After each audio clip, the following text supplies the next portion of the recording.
دنیا میں سب سے لمبے رہنے کا اعزاز حاصل کرنے والے انسان عالم چنا نے سابق صدر ضیاء الحق سے ملنے سے کیوں انکار کیا؟ عالم چنا نے سرکس پر کام کرنا کیوں چھوڑ دیا؟ عالم چنا کون تھے اور وہ کہاں سے تعلق رکھتے تھے؟ اس حوالے سے ہم آج کی ویڈیو میں بات کریں گے۔ ناظرین، عالم چنا 1953 میں سندھ کے شہر سہون شریف میں پیدا ہوئے اور یہ زیادہ پڑھ نہیں سکے کیونکہ ان کے خاندان میں رواج تھا کہ یہ لوگ سہون میں حضرت لال شہباز قلندر کے مزار پر خدمت کے لیے مامور ہوتے تھے۔ عالم چنا بھی وہاں کافی عرصہ 15 روپے فی ہفتہ پہ کام کرتے رہے، لیکن وہاں ان کو ہوئی سرکس میں کام کرنے کی پیشکش۔ سرکس میں ہوئی عالم چنا کو 80 روپے ماہانہ کی پیشکش اور انہوں نے اس آفر کو قبول کر لیا۔ عالم چنا سرکس کے ساتھ مختلف علاقوں میں جاتے رہے اور وہاں ان کا کام سرکس پر موجود جوکرز کے پیچھے بھاگنا ہوتا تھا اور وہ ان کو پکڑنے کے بعد اٹھا لیتے تھے اور یہ لوگوں کی تفریح کے لیے کیا جاتا تھا۔ اسی وجہ سے بہت جلد یہ کافی مقبول ہو گئے۔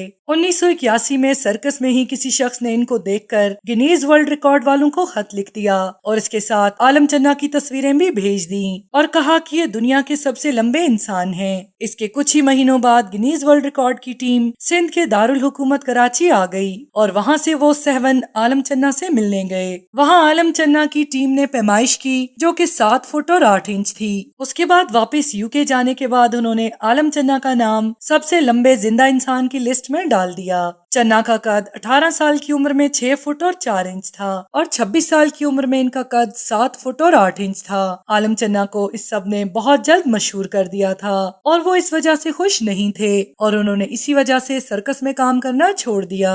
1983 میں جب ضیاء الحق کے خلاف عوام شدید غصے میں تھی، اس وقت ضیاء الحق ایسے لوگوں کی تلاش میں تھے جو عوام میں بہت زیادہ مقبول تھے تاکہ انہیں وہ ساتھ ملا کر لوگوں تک پیغام پہنچا سکے۔ اسی لیے کچھ لوگوں کی ٹیم سہون عالم چنا کے گھر کے باہر پہنچی۔ عالم چنا اتنے اہلکاروں کو دیکھ کر پریشان ہو گئے اور ان کے پوچھنے پر پتا چلا کہ ان کی کراچی میں کچھ دنوں بعد صدر ضیاء الحق سے ملاقات ہے، لیکن یہ خبر جو ہی مشہور ہوئی تو سندھ کے نیشنلسٹ فوراً عالم چنا کے پاس آ پہنچے اور اس سے صورتحال سے آگاہ کیا کہ ضیاء الحق کے دور میں سندھیوں کو ان کے حقوق نہیں مل سکے، لہٰذا ان سے ملاقات نہ کی جائے اور اسی لیے عالم چنا ملاقات کرنے نہیں گئے۔ لیکن پھر بھی عالم چنا کی جان نہیں چھوٹی۔ کچھ عرصے بعد پیغام آیا کہ 23 مارچ کی پریڈ میں عالم چنا کے لیے صدارتی ایوارڈ ملے گا، تو اس تقریب میں گئے اور وہاں انہوں نے جھک کر یہ ایوارڈ لیا، جس کی تصویریں اخبارات میں بہت وائرل ہوئیں۔ عالم چنا گردوں کی بیماری میں مبتلا ہو گئے اور وہ شفا انٹرنیشنل ہاسپٹل میں زیر علاج تھے۔